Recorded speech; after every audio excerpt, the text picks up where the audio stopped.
तामिळनाडूतील 2 मंदिरांतील धाडसी मूर्तीचोरी प्रकरणी न्यूयॉर्क येथे पुराणवस्तू विक्री करणाऱ्या सुभाष कपूर यांचा हात असल्याचं लक्षात घेऊन भारताने त्यांच्या अटकेसाठी काही आठवड्याआधी रेड कॉर्नर नोटीस जारी केली होती.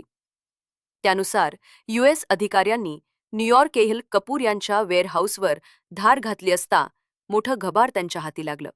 जगातील कुप्रसिद्ध तस्करांपैकी एक अशी यूएसने त्यांची संभावना केली.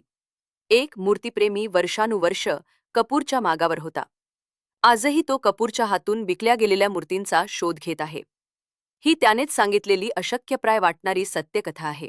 दक्ष पोलीस ऑफिसर, म्युझियमचे भ्रष्ट अधिकारी, प्रियकराचा सूड घेणारी मैत्रीण, दुतोंडी अभ्यासक, मंदिरात लुटमार करणारे भुरटे चोर आणि तस्कर अशा अनेक व्यक्तिरेखांची या पुस्तकात रेलचेल आहे. भारतीय मंदिरात झालेल्या 21व्या शतकातील या लुटमारीने आणि समाजकंटक गुन्हेगारांच्या धाडसाने थक्क करणारे असे हे पुस्तक आहे.